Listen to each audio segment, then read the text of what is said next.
Pagkabaklas ng barong-barong na ito sa Barangay 5 sa Lucena City sa Quezon, Dandahan tol, dandahan. Doon ka bumawa. nahukay sa ilalim ng bahay ang 3 sako na naglalaman ng chinapchap na katawan ng isang babaeng 29 anyos. Ang live-in partner ng biktima ang nagturo ng pinaglibingan ng katawan matapos niyang mapatay noong June 30 dahil anya sa matinding away.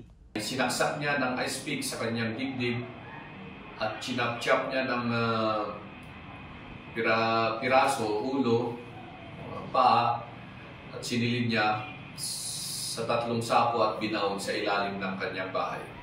Inamin din ng suspect na may binaon pa siyang isang bangkay sa kanilang bakuran. Sino nandito? Taga saan? Taga 4. Kailan nyo ito pinatay? Year 2023 po, March 13. Nahukay ang isang drum kung saan isinilid ng suspect ang katawan ng isang babaeng 22 anyos na kanya raw pinatay matapos umunong magselos ang kanyang live-in partner.